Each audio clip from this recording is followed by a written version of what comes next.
बाबा, आप रुक जाइए, मौसम बहुत ज्यादा खराब है। मुझे तो समझ नहीं आ रहा, ये दिन पर दिन मौसम खराब होता जा रहा है। अगर ऐसे ही चलता रहा तो मजदूरी नहीं कर पाऊंगा और घर में खाने को एक दाना तक नहीं आ पाएगा।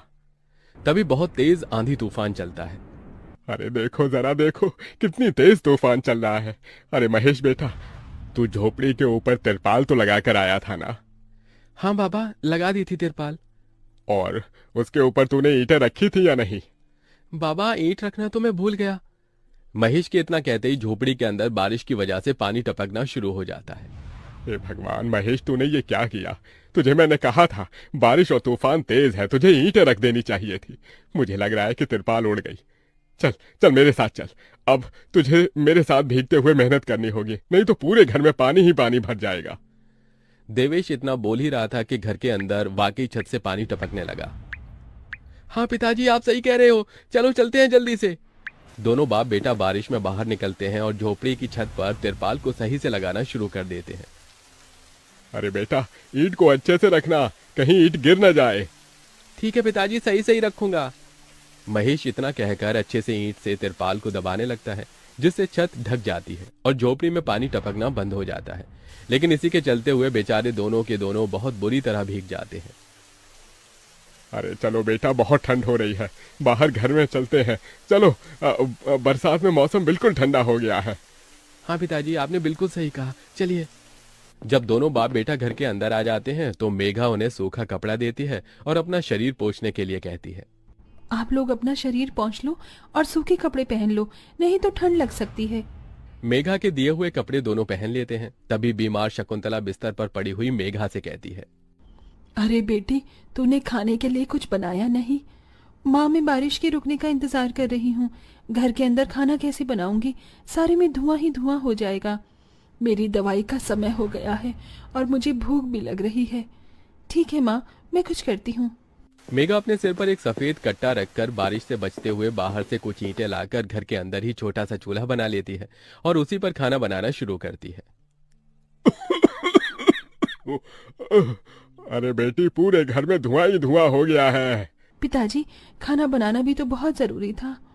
मेघा जैसे तैसे करके जल्दी जल्दी खाना बना लेती है। वो खाने में नमक मिर्च वाले चावल ही बना पाती है। माँ, माँ उठो, ये लोग खाना खा लो। शकुंतला मेघा के हाथों से खाना खाती है। शकुंतला के पूरे शरीर को पैरालाइज हुआ था, जिसके कारण ना तो वो हिल सकती थी और ना ही वो उठ सकती थी। मेरी प्यारी बेटी, इतनी कम उम्र में तेरे ऊपर कितनी जिम्मेदारी आ गई। हम गरीबों का कुछ नहीं हो सकता है। इस गरीब झोपड़ी के अंदर हम कैसे कैसे दिन देखते हैं। कोई बात नहीं माँ, बच्चे समय के अनुसार बड़े होते हैं, लेकिन मैं समय से पहले बड़ी हो गई हूँ। आपको तो खुश होना चाहिए। मैं तो इस कदर लाचार हो गई हूँ कि तेरे सर पर हाथ रखकर तुझे आशीर्वाद भी नहीं दे सकती बेटा। शकुंतला की आंखों से आंसू निकल रहे थे। मेघा उसके आंसू पोंछकर अपनी मां को हौसला देती है, जिसके बाद वो अपने भाई और पिता के साथ बैठकर खाना खाती है। बारिश होती ही रहती है, लेकिन बारिश रुकने का नाम ही नहीं लेती। खाना खाकर वो सभी सो जाते हैं। आधी रात के समय जिस तरफ शकुंतला का बिस्तर होता है, वहां पर पानी टपकना शुरू हो जाता है। अरे ये क्या, पानी टपक रहा है। मेघा, मेघा, लगता है सो गई। अब मैं क्या करूं? ये पानी तो धीरे धीरे टपकता ही जा रहा है। शकुंतला रात भर अपने ऊपर टपकते हुए पानी को ऐसे ही झेलती रहती है, जिसकी वजह से सुबह तक उसके पूरे शरीर में बुखार फैल जाता है। अरे, अरे ये क्या माँ, आपको तो बहुत ही बुखार हो गया है। रात भर ये झोपड़ी की छत टपकती ही रही। मैंने तुम्हें उठाने की कोशिश की, लेकिन तुम्हारे तक आवाज नहीं गई। ये सुनकर मेघा को बहुत अफसोस होता है। वो सूखे कपड़ों पर अपनी माँ को सहारा लगाकर लिटा देती है और उनके कपड़े भी बदल देती है। लेकिन तभी अचानक से गांव में बाढ़ आ जाती है। अरे अरे ये क्या हो, यहाँ तो पानी भर रहा है। अरे लगता है गांव में बाढ़ आ गई है। अरे हम लोग क्या करें? अरे बेटा महेश, अरे भाई, अपनी माँ को कंधे पर उठा, नहीं तो हम सभी बह जाएंगे। अरे पानी में कोई जुगाड़ करता हूँ बेटा। देवेश फौरन घर के बाहर जाता है। जहां वो आसपास देखता है, उसे एक रेडी दिखाई देती है। देवेश उसे लेकर आता है, जिस पर शकुंतला को लिटा देता है। अरे चारों तरफ पानी ही पानी हो रहा है, हमें अब यहाँ से जाना होगा, नहीं तो पानी में हम डूब जाएंगे। तभी अचानक से उनकी झोपड़ी पानी में डूबकर बह जाती है। हमारी झोपड़ी बेटी से रिश्ता। कहानी मयंक और विभा की है। मयंक एक अच्छी नौकरी करता था, लेकिन विभा की जाति का ना होने के कारण विभा के माता पिता शादी के लिए नहीं मानते हैं। पर जब दोनों अपनी मर्जी से शादी कर लेते हैं तो क्या है विभा, 6 साल हो गए हैं शादी को, लेकिन एक दिन नहीं गया कि तुम माँ पापा को याद कर परेशान नहीं होती। मैं कितनी कोशिश करता हूँ कि तुम सब भूल जाओ। कोई नहीं भूल पाता है मयंक, माँ पापा को कोई कैसे भूल सकता है। तभी सास का फोन आता है। माँ लो, विभा से बात कर लो, आज उसे अपनी माँ की बहुत याद आ रही है। बेटा विभा, मैं आ जाऊं? हम दोनों चलेंगे तेरे माँ पापा के पास। बोलो। ना माँ जी, वो आप लोगों को कुछ बोलेंगे तो मुझे और भी बुरा लगेगा। आखिर आप भी मेरी माँ ही तो हैं।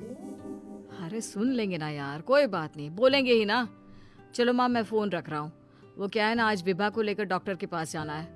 बहुत दिनों से इसके सर पर लगातार दर्द हो रहा है। अरे हाँ हाँ, ले जा बेटा, सर दर्द को हल्के में नहीं लेना चाहिए। वैसे भी ना बहू सोचती बहुत है। मयंक माँ का फोन रख देता है और दोनों कार से अस्पताल जाते हैं।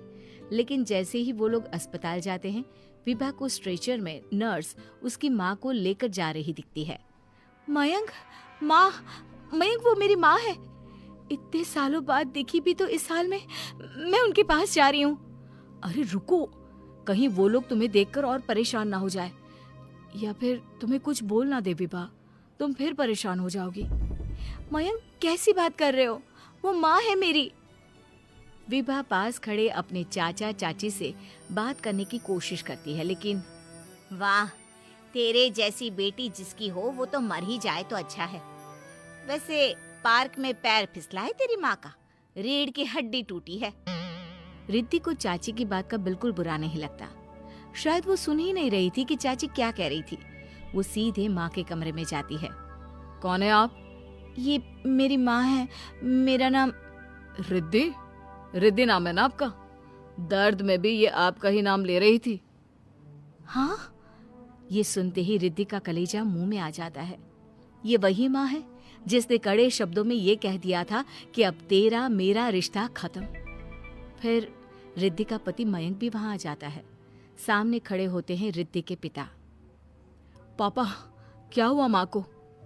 वो पार्क में गिर पड़ी, रीढ़ की हड्डी में चोट आई है। रिद्धि पिता की तरफ देखती है, लेकिन पिता मुंह फेर लेते हैं। पता है मयंक, माँ दर्द में मेरा नाम ले रही थी। मेरी माँ मुझे याद कर रही थी मयंक। मैं माँ को कुछ नहीं होने दूंगी, देख लेना। हाँ रिद्धि, हम मिलकर माँ का आज आपको चलने की कोशिश करनी थी, लेकिन हमारे फिजियो के डॉक्टर नहीं आए जो आपको पकड़ कर चलाते, तो फिर आज। डॉक्टर साहब, मैं हूं ना, मैं माँ को चलने में मदद करूंगी। रिद्धि माँ को चलाती फिराती उनके खाने पीने का ख्याल। तभी उसकी नजर एक झोपड़ी पर पड़ी, जिसके बाहर एक बूढ़ा व्यक्ति बैठा हुआ था। मोहनलाल झोपड़ी के पास चला गया। बूढ़ा मोहनलाल की ओर देखकर बोला, अरे तुम कौन हो? देखिए, मैं अपने गांव जा रहा था। रात हो गई है और ठंड भी बहुत है। क्या मैं एक रात आपकी झोपड़ी में रह सकता हूँ? अरे तुम लुटेरे या डाकू तो नहीं लगते। ठीक है, लेकिन सिर्फ एक रात। सुबह होते ही निकल जाना, मुझे अकेले रहने की आदत है। मोहनलाल ने आधी रात के बाद उस बूढ़े की झोपड़ी में शरण ले ली। रात का समय था। बूढ़ा व्यक्ति झोपड़ी के अंदर गहरी नींद में था, लेकिन मोहनलाल की आंखें उस जादुई पक्षी पर टिकी हुई थीं। क्यों ना इस पक्षी को परखा जाए। क्या राक्षस ने सच कहा था या झूठ? मोहनलाल ने पक्षी से कहा, क्या तुम सच में मुझे धन दे सकते हो? अगर हाँ तो मुझे दिखाओ। मांगो, तुम क्या चाहते हो? जो भी बोलो मैं वो दे दूंगा। अरे ये तो वास्तव में बोलता है, मतलब कि राक्षस सच कह रहा था। मैं इससे कुछ मांग कर देखता हूँ। देखो, मुझे 10 सोने के सिक्के चाहिए। पक्षी की आंखों से रंग बिरंगी किरणें निकलने लगी और 10 सोने के सिक्के प्रकट हो गए। अरे ये तो सच में बड़ी बात है। राक्षस ने बिल्कुल सही कहा था। कल जब राधा ये देखेगी तो बहुत खुश होगी। उसकी खुशी का कोई ठिकाना नहीं होगा। मैं भी धनवान हो जाऊंगा और फिर किसी गरीब को कोई परेशानी नहीं आने दूंगा। ये पक्षी मेरी किस्मत बदल देगा। बस अब कोई मुश्किल नहीं रहेगी। मोहनलाल गहरी थकान से सो गया था। वह खुश था कि कल सुबह वह अपने गांव वापस जाएगा और राधा को सब कुछ बताएगा। लेकिन वह बुरा आदमी पूरी तरह से सोया नहीं था। वह चुपचाप उसकी बातें सुन रहा था। ये तो चमत्कारी पक्षी है, क्यों ना इसे चुरा लूं? ये मेरे बहुत काम आएगा। बुजुर्ग व्यक्ति ने झोपड़ी के पीछे पक्षी को एक टोकरी में छिपा दिया। सुबह जब मोहनलाल जागा, वह पक्षी को न पाकर बुजुर्ग व्यक्ति से बोला, अरे मेरा पक्षी कहाँ गया? तुम्हारा पक्षी तो उड़ गया। मोहनलाल को शक होने लगा। चुपचाप बताओ, मेरा पक्षी कहाँ है? अरे तो चला जा यहाँ से, मैं तुम्हें काट कर फेंक दूंगा, कोई पूछने भी नहीं आएगा। वह समझ गया था कि पक्षी बुजुर्ग आदमी के पास है, लेकिन मोहन बहुत कमजोर दिल का मालिक था। वह बुजुर्ग आदमी की बातें सुनकर डर गया और राक्षस के पास आ गया। ओ राक्षस, बाहर निकलो, मैं तुम्हें जिंदा नहीं छोड़ूंगा। बाहर निकलो, तुमने मुझे धोखा दिया है। राक्षस तुरंत तालाब से बाहर आकर बोला, अब बताओ क्या हुआ? मैंने तो तुम्हें वह चमत्कारी पक्षी दिया था जो तुम्हारी हर मुश्किल को आसान कर सकता है, तो फिर तुम वापस क्यों आए? अरे क्या पक्षी दिया था? वह तो उड़ गया। मैं रात को सोया था, सुबह उठा तो पक्षी गायब हो चुका था। यह कैसे हो सकता है? वह पक्षी तो अपने मालिक से अलग नहीं हो सकता था। अरे तो क्या मैं झूठ बोल रहा हूँ? मैं तुम्हें वैसा ही दूसरा पक्षी देता हूँ जो तुम्हारी हर ख्वाहिश पूरी करेगा। नहीं नहीं, मुझे ऐसी शक्ति चाहिए कि बड़ी से बड़ी सेना भी मेरा मुकाबला न कर सके, समझे? राक्षस प्रसन्न हो गया और एक रंगीन चमकती अंगूठी आदित्य को दे दी। यह एक जादुई अंगूठी है जो अब तुम्हारी मिल्कियत है। इसकी खास ताकत से तुम किसी को भी पत्थर में बदल सकते हो और जब चाहो तो उसे वापस भी ला सकते हो।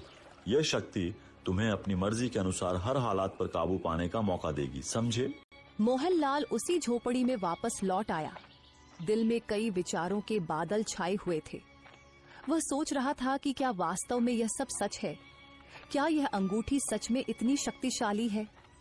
वह बुजुर्ग व्यक्ति के सामने जाकर खड़ा हुआ और गहरी सोच में डूबा हुआ बोला, सुनो, मेरा पक्षी वापस दो, वरना तुम्हारे लिए अच्छा नहीं होगा।